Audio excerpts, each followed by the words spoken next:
Fala rapaziada, fala loucos, mano, como é que vocês estão? Estão de boa? Estão belezinha, rapaziada? Seguindo a nossa retrospectiva do Corinthians 2024, vamos falar agora, rapaziada, da Copa Sul-Americana, né?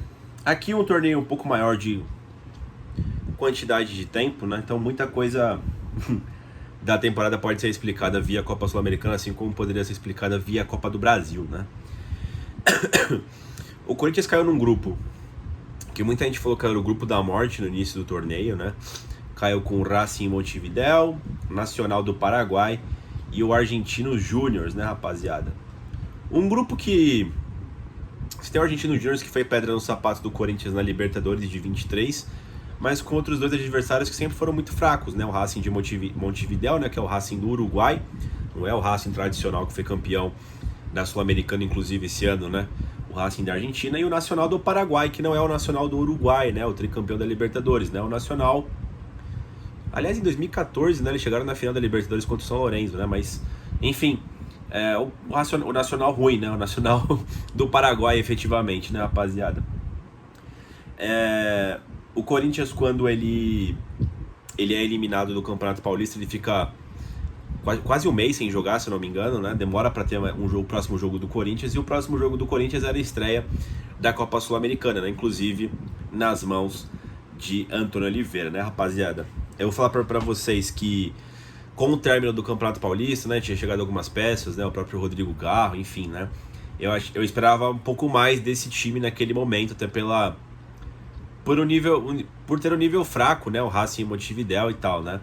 Mas acabou que a estreia da Copa Sul-Americana foi bastante frustrante, tá? Não sei se vocês lembram, mas foi um empate de 1-1 com o Racing Montevidéu. Eu não vou lembrar agora, acho que o Corinthians ele abre o placar, né? Toma empate, né? Acho que é isso, né? O Corinthians não consegue segurar o jogo no final. Um jogo muito ruim do Corinthians, né? O gol do Corinthians foi marcado pelo próprio Yuri Alberto. Acho que foi gol de cabeça, se não me engano. Enfim, mas foi uma partida muito fraca do Corinthians, né, rapaziada? Enfim, a segunda rodada a gente vence por 4-0 na Neoquímica Arena, né? Esse jogo que eu falei aqui do 1-1 foi lá no Uruguai, tá? Lá no Centenário. Na segunda rodada a gente vence o Nacional do Paraguai por 4-0 em casa. Um gol do Pedro Raul, um gol do Yuri Alberto e 2 gols do Romero, né? Aí o terceiro jogo, né? É contra o Argentino Júnior lá na Argentina. A gente acaba perdendo por 1-0, né? Nesse momento aqui, rapaziada, eu não me esqueço que, tipo...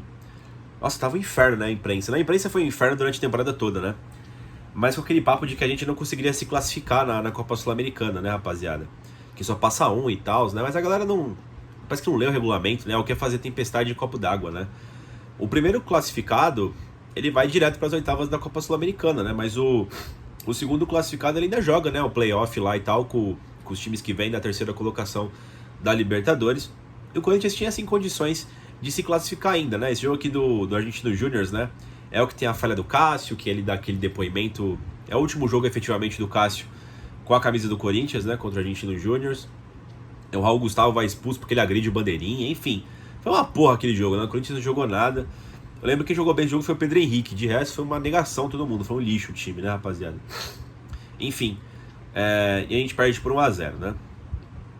Depois, o Corinthians vence o Nacional do Paraguai no Defensores del Chaco por 2-0, né? Um gol do Yuri Alberto e um gol do Mateuzinho, que inclusive o Mateuzinho faz o gol e se machuca, né? Na hora que ele faz o gol. Ficou acho que um mês fora, se não me engano, com uma lesão no tornozelo. Depois a gente goleia o Argentino Júnior por 4-0 em Itaquera, né? Gol de Wesley, 2 do Yuri Alberto e veja só, gol de Fausto Vera, né? Contra o ex-clube. E a gente fecha a campanha contra o Racing Montevidéu na despedida do Paulinho. Esse jogo eu não fui, tá? Não consegui ir. Foi o último jogo do Paulinho, camisa do Corinthians. O Galo meteu um golaço de falta sem ângulo, né? Do lado direito da área, né? Da caixa, né? O Garro faz um gol. O Coronado faz um golaço também. Sai driblando todo mundo. E o outro gol foi uma dividida do Yuri Alberto, né? Que depois foi considerado gol contra, né? Mas o Corinthians venceu por 3-0. E se classifica em primeiro lugar para as oitavas da Copa Sul-Americana, né? O Corinthians, nesse meio tempo, não estava indo bem no Campeonato Brasileiro, tá? O Corinthians começa muito fraco o Brasileirão com o Antônio Oliveira. Mas esses joguinhos mais ou menos aqui, com adversários bem nível C, né? Nível D, vão fazendo o Antônio Oliveira se manter no comando do Corinthians, né? Ele tinha até que uma porcentagem legal, se vocês forem ver, tinha mais gol do que gol tomado, mas a- as vitórias do Corinthians era só contra esses times meio lixo, né? O Corinthians não conseguia vencer times de Série A. Isso foi assim durante um bom tempo, de 2024, né? Inclusive, esse foi um dos medos pra gente pensar aí no tal rebaixamento, né? Esse era um dos medos, né? Enfim, já nas oitavas de final, já com algumas peças que vão chegando, né? Já tem o Depay, já, né? O Depay chega, na verdade, pras quartas, né? Ou é pra semi, chegar pra semifinal, né? Mas aqui já tem o Hugo Souza, já tem o Thales Magno, né? Que chega como reforço aí pra segunda metade da temporada. O Corinthians vence bem o Bragantino, fora de casa, lá no Santa Cruz. Na verdade foi um meio que campo neutro, né? Porque o Nabi Abichedi não tinha condições de receber uma partida de oitavas de final de uma competição da Conmebol, né? Por causa do número de telespectadores, de espectadores, na verdade, né? Que podem ir lá no estádio deles, né? Um estádio pequeno. Então o jogo foi lá no Santa Cruz, né? Lá em Ribeirão Preto, o Corinthians venceu por 2-1. Abriu 2-0, começou muito bem, gol de Thales Magno, gol de Giovani. No segundo tempo joga muito mal. Aqui nesse momento aqui já tá o Ramon Dias, né? Tá o Ramon Dias aqui. Tá o Ramon Dias aqui no comando do Corinthians, né? Que ele estreia no Campeonato Brasileiro, né? Quando for o Brasileirão, a retrospectiva do Brasileirão, a gente explica melhor aqui o Ramon Dias, né? Mas aqui ele já tava. E o Corinthians vence por 2-1 lá em Bragança Paulista, né? Lá em Ribeirão Preto. Faz um segundo tempo muito ruim, o Bragantino quase empata ainda o jogo, mas acabou 2-1. Em Itaquera, a gente perde para o Bragantino, tá? De virada, o Corinthians abre o placar no início do jogo com um belo gol do Garro. Então toma virada no segundo tempo do Bragantino. O Corinthians dá um apagão na segunda etapa. Bem verdade que o autor do segundo gol merecia ter sido expulso, que ele deu um soco na cara do Charles. Mas nos pênaltis, né? Simplesmente o Hugo Souza pega 3 pênaltis consecutivos, tá? O Bragantino tava com match point. O Hugo Souza pega. Depois ele tá com outro match point. O Hugo Souza pega de novo. Aí vai para as alternadas, né? E o Hugo Souza pega mais uma vez. E o Corinthians se classifica para as quartas da Copa Sul-Americana, né? O Hugo Souza ganhou uma moral tremenda nesse confronto, né? De pênaltis, né? Eu nunca tinha visto um goleiro pegar 3 pênaltis seguidos, né? Eu tava em loco. Foi do caralho o que o Hugo Souza fez. E, enfim, ele conseguiu classificar o Corinthians para as quartas de final da Copa Sul-Americana, né? Quem fez os gols do Corinthians de pênalti foi o Garro, Gustavo Henrique, Matheus Bidu, Wesley e Pedro Henrique, né, rapaziada? E aí o Corinthians vai jogar as quartas de final da Copa Sul-Americana. E aí o adversário das quartas de final da Copa Sul-Americana simplesmente foi o Fortaleza, né? O nosso rival que nos eliminou na semifinal da Sul-Americana do ano passado, né? Ainda com o Luxemburgo em 2023, né? O Fortaleza estava muito bem no Campeonato Brasileiro, chegou a liderar, né, o Brasileirão agora em 24, e todo mundo achava que o Fortaleza ia passar o carro no Corinthians. Mas, como vocês bem sabem, né, nunca duvidem do Corinthians. O Corinthians, ele está aí para provar simplesmente o ao contrário, né? Seja positivamente ou negativamente falando. A gente chegou no Castelão e meteu 2-0, ficou barato. Poderia ter sido 4, 5, e o Roberto perdeu 500 gols lá. E o Corinthians fez 2-0, um golaço do Coronado no finalzinho, mais um gol do Yuri Alberto. Fortaleza 0, Corinthians 2 lá no Castelão, né? Na volta, o futebol champanhe do Corinthians, um jogo muito bom também do Coringão em Itaquera. O Corinthians vence por 3-0. Esse jogo que o Depay joga, né? Que ele dá uma assistência pro Pedro Henrique, né? Tinha esquecido disso, mas ele joga esse jogo sim. Uma das primeiras partidas do Memphis Depay, segunda ou terceira no máximo. E o Corinthians vence por 3-0, né? Gols de Pedro Henrique, Romero e Igor Coronado, né? E aí, pessoal, um dos momentos mais tristes da temporada, né? Que colecionou momentos tristes, né? Mas que foi dolorido também, que foi a semifinal contra o Racing, né? Que foi o campeão da Sul-Americana, né? Cara, o sentimento que eu tenho até hoje, cara, é que no final da temporada o Corinthians ele deu uma maturada, né? Mesmo sendo um time novo, ali com 2 meses de existência praticamente, né? O time foi formado em setembro, né? E aí jogou muito bem ali outubro, novembro e dezembro. Uma ótima sequência com o Ramon Dias no Brasileirão, né? Mas antes desse momento bom, teve um momento ali que, sabe, tava engasgando ainda a corrente da bicicleta, né, cara? Você via que tinha potencial, mas tava faltando um óleozinho ali, né, uma graxinha ali pro time deslanchar, né? E nesse momento ainda de indecisão, foi o suficiente pra gente, de dúvidas, né, foi o suficiente pra gente ser eliminado na Copa Sul-Americana, né? O pessoal reclamou muito do Ramon Dias nessa eliminação. Concordo entre partes, tá? O jogo de ida Eu estive na Neoquímica Arena. Mano, choveu demais, tá? Choveu muito. O Corinthians é uma equipe mais técnica do que o Racing. O campo sim atrapalhou o Corinthians, que jogava com um jogo mais curto, mais combinativo. O Racing era mais um lançamento. Isso não é desculpa, tá? Até porque o Corinthians o Ramon Dias deveria ter encontrado soluções durante o jogo. Mas é um dos motivos da eliminação do Corinthians, né? O Corinthians toma um gol logo no começo da partida, um gol, o cara lança, a zaga do Corinthians vacila, o cara dá por cobertura no Hugo Souza, faz 1-0, mas o Corinthians busca a virada no primeiro tempo, né? Uma ótima jogada do Depay, que atrai 4, 5 jogadores do Racing, ele só toca pro Yuri Alberto, que de cavadinha faz um belo gol empatando o jogo pro Corinthians. Logo na sequência, uma roubada de bola do Garro, que acha o Yuri Alberto e acerta um chutaço de fora da área cruzada e faz 2-1. Depois 2-1, cai um dilúvio, tá, mano? Cai um dilúvio, não tem mais jogo no primeiro tempo. Volta pro segundo tempo. O Racing faz uma tabelinha vagabunda no campo de defesa do Corinthians e consegue um empate no 2-2. O Corinthians não consegue jogar bem no segundo tempo para tentar ter forças de achar o terceiro gol. Quando a chuva dá uma amenizada na casa dos 40, o Corinthians ainda faz uma pressãozinha, tem um chute do Depay que passa perto. O Alex Santana perde um gol feito também, tá ligado? O Coronado chuta uma bola que vai na trave, se eu não me engano. E, enfim, o jogo acaba 2-2 em Itaquera, né? Vale ressaltar, né? É legal fazer essas retrospectivas, né? Que a gente pode falar de algumas coisas que passam batido, né? Na minha opinião, tá? Já fui muitas vezes na Neoquímica Arena. Eu achei a melhor torcida visitante, tá? Que foi pra Neoquímica Arena, foi a torcida do Racing, tá? Foi foda, mano. Foi foda. Os caras, chuva do caralho, os caras cantando muito lá, vieram no bloco pesadão.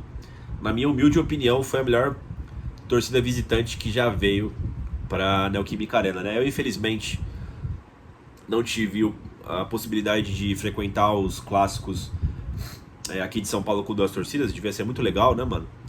E, enfim, a torcida do Flamengo é ridícula, né? Que é a que mais traz torcedores pra Neoquímica Arena. Não, sei lá, nunca vai tão bem quanto parece, né? Precisam de ajuda do microfone, enfim, né? Uma forçação de barra da televisão. Mas a torcida do Racing, não tenho medo aqui de falar o que eu penso sobre essas coisas, tá? Afinal de contas, eu sou um torcedor corintiano. Eu sei que possuo a melhor torcida do mundo. Mas me chamou a atenção a torcida do Racing, que me lembrou muito a postura da torcida corintiana, da fiel torcida, né, rapaziada? Enfim. E aí, pessoal, vamos para o El Cilindro, né? O Corinthians, eu não fui para o El Cilindro, né? O Corinthians ia jogar no El Cilindro, o jogo de volta do Racing. E aí, pessoal, com contornos, com detalhes dolorosos, né? O Corinthians é eliminado da Copa Sul-Americana de virada por 2-1 no El Cilindro, né? O Corinthians começa muito bem a partida, mas muito bem mesmo, dominando o Racing fora de casa. Faz um golaço com o Yuri Alberto, uma tabela linda com o Memphis Depay, que dá de letra. O Yuri Alberto chuta na saída do goleiro, faz 1-0. Temos aí depois disso o derradeiro lance do ano, né? Que é um contra-ataque do Corinthians, que o Garro sai cara a cara com o goleiro do Racing e chuta no peito, né? Do goleiro do argentino, né? Do goleiro do time argentino. E na sequência o Martínez faz um pênalti idiota, burro, com o braço aberto. O Racing empata. O time deles cresce, o estádio vem abaixo, né? Aí no lateral, a zaga tá dormindo, o cara sai no meio dos nossos zagueiros depois de um lateral e faz Racing 2-1, né? E aí no segundo tempo, o Ramon Dias caga todo no time. Tem um momento que ele tá jogando com... Ele substitui o Garro, e ele tá no time, se não me engano, mano, fica Charles, Breno Bidon e Martínez, eu acho, algo assim. Ele com Coronado no banco, tá ligado, mano? Nossa, ele errou demais o Ramon Dias, né? Nesse mata-mata, né?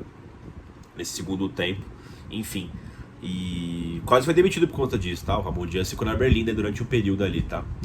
E um dos momentos mais covardes da temporada, né? Que foram as críticas exacerbadas no Garro, chamando de pipoqueiro e tal. Nossa, mano, fiquei puto nesse momento.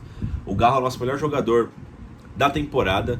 Se a gente chegou onde chegou, e se a gente tava vivo por algum motivo, foi muito pelo Rodrigo Garro, que, pô, foi o melhor jogador da temporada. Ele, de fato, perdeu o gol. Mas, mano, é foda você botar totalmente a culpa num jogador, tá ligado, mano? Principalmente no seu melhor jogador. É muita canalice, tá ligado, mano? É muita canalice. Enfim, teve vários aspectos primários que deveriam ser abordados antes de possivelmente criticar o Rodrigo Garro, né? Que foi muito criticado na eliminação do Corinthians nessa Copa Sul-Americana. Triste, tá, pessoal? Eu confesso que quando o Corinthians começa o primeiro tempo bem contra o Racing, faz 1-0, né? E vai criando oportunidades ali para tentar fazer o segundo gol. Eu confesso que eu fiquei pensando, mano, será que dá pra comprar uma passagem para ir pro Paraguai, né? Pra ver a final contra o Cruzeiro, né? Passou pela minha cabeça durante alguns segundos. Enfim. E o Corinthians era mais time que o Racing, tá, mano? A Sul-Americana ficou engasgada essa aí, pelo menos pra mim, tá? Eu fiquei triste, porque em alguns momentos, cara, eu tenho aqui a dignidade de falar pra vocês que, mano, chegamos no nosso limite, tá ligado, mano? Embora o Coringão sempre pode surpreender, né? Tirar a energia de onde não tem, ao passo que você mede ali o mundo real, né? O Corinthians ele tem a capacidade de ultrapassar o mundo real, né? Mas quando você tem ali o tangível que você pode tocar, muitas das vezes não chegou no limite. Mas contra o Racing não chegou no limite, tá ligado? Daria pra passar pelo Racing. Eu acho que ficou claro depois na sequência do Campeonato Brasileiro. Enfim, pessoal, os artilheiros da Sul-Americana. O Yuri Alberto fez 9 gols, mano, fez gol pra cacete. O Pedro Raul fez 1, o Romero fez 3, o Wesley fez 1, o Fausto Vera fez 1, o Mateuzinho fez 1, o Garro marcou 2 vezes, Coronado 3 vezes, Thales Magno fez 1, Pedro Henrique fez 1 gol e o Giovani também fez 1 gol, né? Inclusive o Giovani e o Thales Magno fizeram gols nas oitavas fora de casa, né? Contra o Red Bull Bragantino, né, pessoal? O time base foi Hugo Souza no gol, Fagner na lateral direita, a dupla de zaga Ramalho e Kaká, na lateral esquerda Bidu, os 3 meio-campistas, né, o Martinez, o Carrilho, o Charles e o Garro na frente deles, né? E a dupla de ataque ficou com o Yuri Alberto e Depay, né? Eu digo assim, o time base que foi o que mais jogou, quando você percebeu que estava mais entrosado o time ali, quando teve algumas repetições, né, pessoal? Enfim, triste, né, pessoal? Triste, ainda vamos contar muita história triste aqui nessa retrospectiva para depois sim contar coisas boas, tá, pessoal? Essa foi a Sul-Americana 24 do Corinthians, tá? Que a gente não vai disputar, tomara, né, em 25, a gente só disputa se a gente cair na pré-Libertadores, né? Tomara que não aconteça isso. Tomara que, por mim, a gente nunca mais jogava Sul-Americana, mesmo sendo um título que falta pra gente, né? Não é um negócio que, pra mim, que faz eu perder o sono, igual era não ter Libertadores. E se der pra jogar Libertadores todo ano, foda-se Sul-Americana, né, pessoal? Mas era um título que era possível, tá, pessoal? Era possível esse ano de 2024, tá? Enfim, pessoal, deixa o like no vídeo, se inscreva no canal e vai Corinthians!